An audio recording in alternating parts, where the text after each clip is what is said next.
Okay, so you literally wrote the book on how to be Texan. Yeah, I wrote. I think there are a few, but mine I would say is not necessarily the most accurate, but hopefully the funniest that is out there. That was the goal, to be the funniest. Yeah. Okay, so I'm pretty new. Yeah. To being a Texan. Mm-hmm. And so what are like the top 5 things that I need to know? Wait, before we get into this, can I ask you a question? Yeah. What's up with Topo Chico? You know, I don't know what specifically kind of set everybody on that path. And I will also clarify and say I don't think that it is becoming more prevalent in other. No, I love it. I love it. No, but you can't say that in this city. No, apparently. No, one thing that happened was that I sort of just assumed that everybody was really into it. And then I went to Houston to visit some family, but this was a few years back. And it was just like nobody had really heard of it. And so it's more prevalent now in other parts of the state. But I don't know what in particular set it as being so popular in Austin. Yeah. But it's like everywhere now. You know, they just got bought out by Coke a couple years ago. And so it's like it's infiltrating everywhere.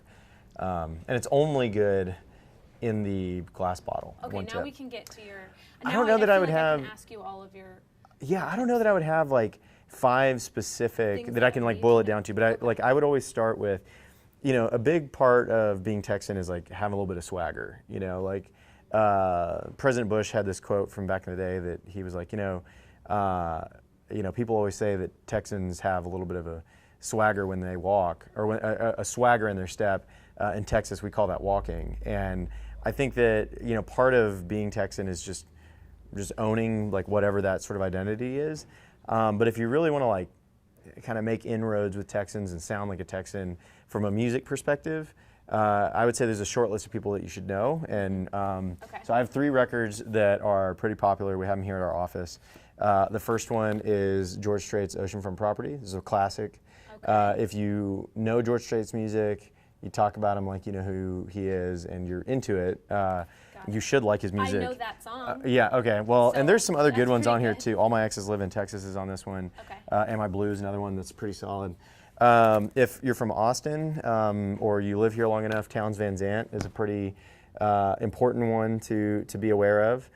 This album was recorded in Houston back in the day. It was reissued, so this is a pretty new copy. But Townes Van Zandt's a pretty classic person that you should know. Wrote Poncho and Lefty, which is kind of a big Willie Nelson and Merle Haggard song.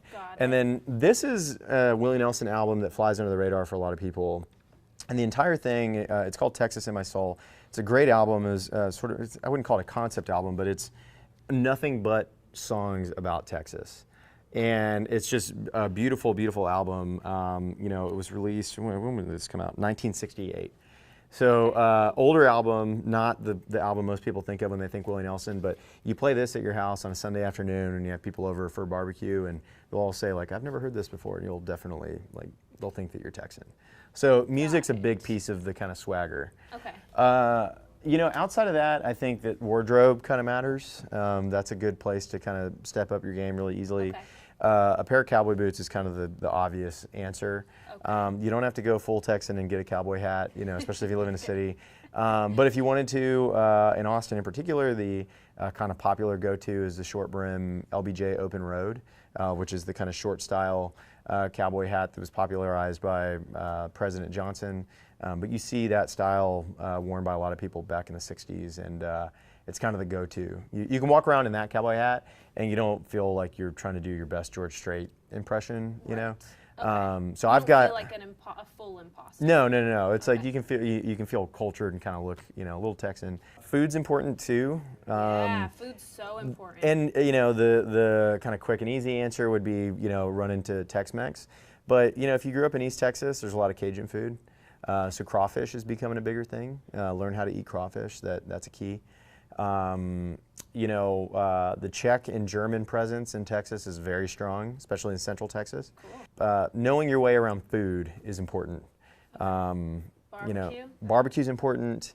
Again, we have so many regions. There's different styles. So what, you know, sauce, no sauce, whatever. Do what you like. Okay. But know your way around the food.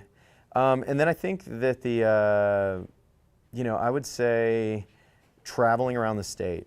You know, I've been to probably more cities in Texas than I've been anywhere else. So get out of you know, Austin and it's a great launching pad to go to all these other places. Yeah. But go to North Texas, go to West Texas, you know, hit up the kind of small town stuff, because when people ask you, you know, where all you've been, and you only say Austin. they're gonna be like, you haven't really seen everything. Right. It is Texan, so don't get me wrong. Austin is Texan. The capital's here. You know, really important things have happened in Texas, in Austin. Yeah. But you got to go to the Gulf Coast. You got to see South Padre Island, Rockport, you know, and Port Aransas. East Texas and the piney forests over there are beautiful. Feel like you're in a completely different state. But yeah, travel a little bit. The last thing is talking like a Texan. Okay. So having the language down, I think, is key. Y'all, you have to have that. Y'all. Well, you have to have y'all. Knowing a little bit of Spanglish. I live down south Austin. Most people call it Manchac, but it's Manchaca is where that came from. And so I think that, you know, that all of that stuff is what kind of makes Texas Texan in a way. Nobody's like stepping on each other's cultures. Like, I'm not offended that people call it, you know, Manchac. Like, it's Texas. You know, we've been a lot of different cultures have been living really close to one another for a long time. You know, so we're all just trying to make the best of it in a cool way. Yeah, but learning how to talk like a Texan. Yeah, but focus on that. Yeah, unfortunately, there aren't any apps for that. You know, you can learn Spanish and French and things like that. But that can be your next thing. I need to come up with an app for talking Texan. Translator. Yeah, that's a good idea. I'll work on that. Okay. I'll put the royalty check in the mail. So, Nice. yeah. Cool. Yeah. Okay. Thank you. Thanks so much.